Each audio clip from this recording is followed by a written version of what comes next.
L'entrepreneur du jour, c'est Nicolas Duep. Bonjour. Bonjour. Vous êtes le président du directoire de Selfish, un distributeur d'offres de biens dématérialisés. Racontez-nous l'histoire de votre entreprise. Bien, donc nous, aujourd'hui, nous distribuons comme un e-commerçant des produits dématérialisés, donc des offres de télé, des offres de vidéos, de musique, de jeux, de personnalisation, qu'on va retrouver sur son mobile, sur sa télé, sur son PC.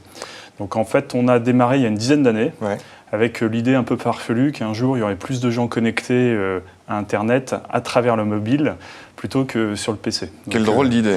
Donc aujourd'hui, à l'heure du smartphone, c'est une évidence. Il a fallu ferrailler à la fin, aux alentours de 2004-2005, pour pousser cette idée, quand on était déjà dans le creux de vague de la vague Internet. Et aujourd'hui, c'est devenu une évidence. Et à l'heure de la convergence, finalement, notre vision était la bonne, quoi. Il n'y a pas si longtemps, 2004-2005. On vous prenait pour un fou à l'époque ? On nous prenait comme un fou, peut-être pas, mais en tous les cas comme des gens qui étaient finalement pas crédibles, puisqu'on était dans le creux de la vague, la première bulle d'Internet avait explosé, et donc on revenait encore avec des nouvelles idées qui étaient un petit peu farfelues. C'était quoi la consommation, pardon, je vous coupe, de la consommation numérique sur téléphone en 2004 ? Alors il faut se reprojeter à la fin de 2008-2009, vous avez encore un téléphone noir et blanc, généralement un Nokia, bar type, et on a commencé en distribuant des sonneries. Finalement des petits fichiers qui pesaient 3, 4, 5 kilo-octets que vous achetiez à travers des SMS qu'on concaténait et qu'on arrivait à livrer sur son téléphone portable.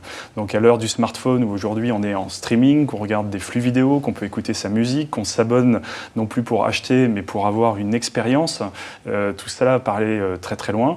Mais la vitesse de ce marché s'est fondamentalement accélérée à partir de 2009-2010, l'arrivée du smartphone, l'iPhone qui a rendu complètement populaire l'idée que le téléphone allait pouvoir servir à autre chose que téléphoner, mais pouvoir jouer, pouvoir regarder la télé, pour pouvoir maintenant à travers les applications acheter, faire du e-commerce, payer son parking ou encore louer une voiture, quoi. Étiez-vous convaincu dès la création de votre entreprise que toutes ces choses seraient possibles aujourd'hui ?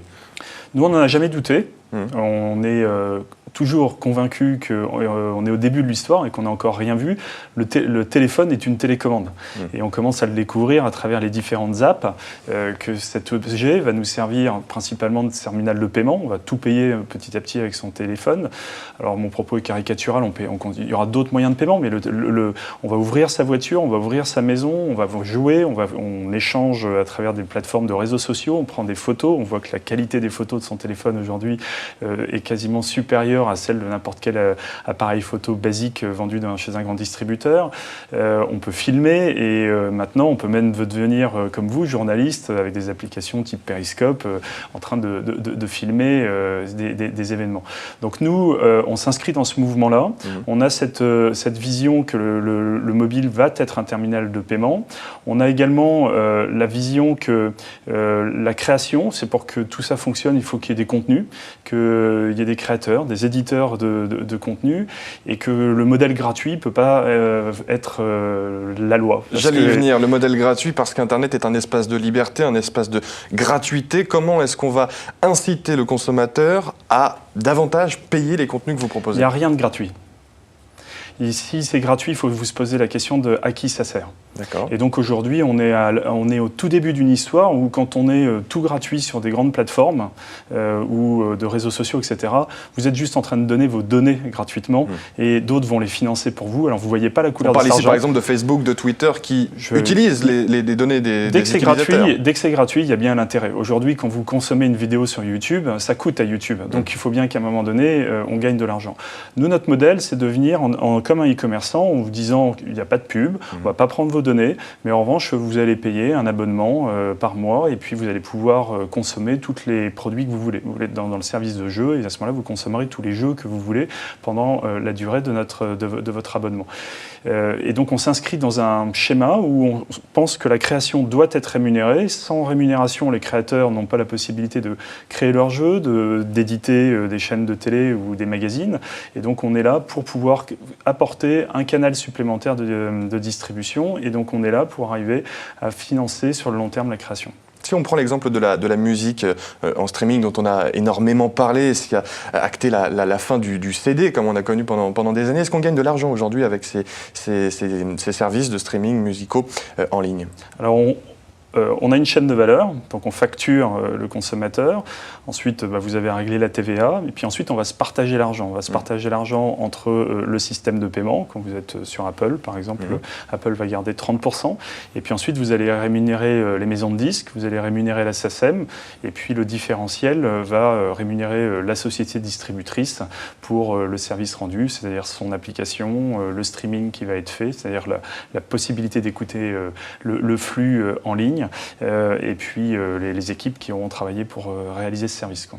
Alors, Selfish, on en parle un peu plus concrètement, 67 millions de chiffre d'affaires, vous êtes 150 aujourd'hui dans l'entreprise, vous êtes présent à l'étranger. Comment est-ce que vous allez prendre en marche, si je puis dire, cette évolution qu'est le numérique, alors que vous-même, vous faites partie des pionniers? Comment est-ce qu'on s'adapte?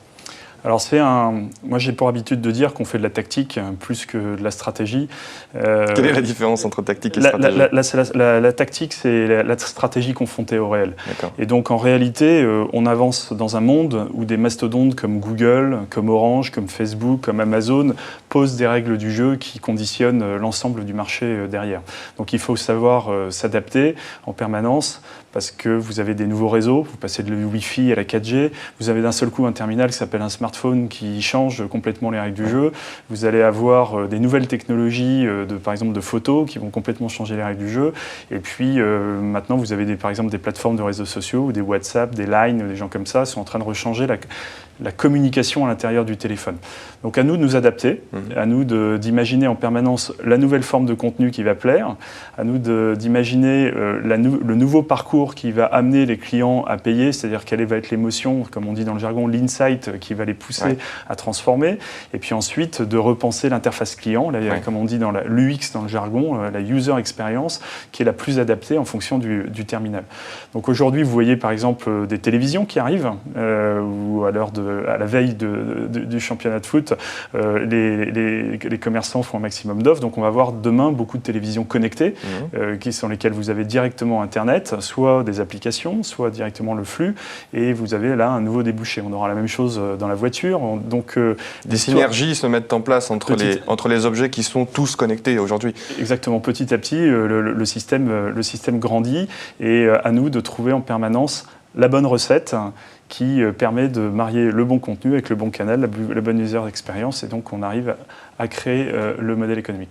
En quelques mots, avant d'évoquer Croissance Plus, vous parliez des GAFA, Google, Amazon, Facebook, Apple. Comment est-ce qu'on résiste face aux géants du web? En quelques mots. Alors, résister, si on parle de Selfish, nous on est, on va dire, humblement pas dans la même cour. Maintenant, d'un point de vue pays, il est certain que pour performer dans le digital, il faut être accroché à une plateforme. Et les GAFA sont des plateformes. Donc vous avez autour de chacun de ces plateformes un écosystème de l'ensemble de petites boîtes qui trouvent des idées et qui petit à petit sont ingérées par ces grosses boîtes pour devenir des fonctionnalités. Quand on habite Paris et que ces GAFA sont en Californie, on a là un défi, puisque nous, nos plateformes numériques, c'est principalement les opérateurs télécoms, mais on est à la recherche de ces grosses locomotives. Donc on essaye de rester le plus possible en contact avec eux, mais on a un enjeu en France d'arriver à construire nos propres plateformes qui vont garder ce lien direct avec le consommateur final et offrir les moyens aux uns et aux autres d'être créatifs, parce que sans leur technologie, on va quand même pas très loin. Et on parle souvent de cette fameuse French Tech qu'on nous envie à l'étranger. Dont nous sommes membres, et nous pouvons confirmer que c'est un fabuleux label et qui, pour nous amener à l'exportation, réussit. Selfish, aujourd'hui, c'est plus de 50% de son chiffre d'affaires à l'étranger. Vive la French Tech, comme le dirait Axel Lemaire, la ministre en charge du numérique. On parle de Croissance Plus, vous êtes l'un des vice-présidents du réseau. Mais d'abord, ce que je voudrais savoir, qu'est-ce que ça vous a apporté, vous êtes membre depuis 2008, je crois. Alors, 2008, effectivement, donc pleinement engagé dans l'association. Donc ça apporte, je dirais, un réseau où on a quantité d'entrepreneurs qui ont tous des histoires incroyables et qui sont tous avec une énergie positive. Donc on s'échange des bonnes pratiques, on s'échange une façon de voir le monde. Et puis, à titre personnel, moi, ça a pu canaliser mon envie de m'impliquer dans les sujets de la cité. Quand on est dans le marasme actuel, où on essaie de dire que tout va bien, mais... Ça va mieux, c'est ce qui paraît. Ça va mieux, mais on a quand même fait 700 000 chômeurs de plus sur ces 4 dernières années, donc je ne suis pas sûr que ces personnes-là aient le sentiment que ça aille mieux quand même. On est entrepreneur, on est le chef d'entreprise et la dernière personne porteuse d'un projet ambitieux, positif, susceptible de rassembler autour de lui une communauté et d'avancer. Et au-delà de l'entreprise, moi j'ai envie de porter ces idées dans la cité, et donc en nourrissant une plateforme d'idées, en faisant des propositions qu'on peut représenter chez les pouvoirs publics, auprès d'un certain nombre de nos représentants, et avec des succès, par exemple les actions gratuites qu'on a pu avoir en début d'année.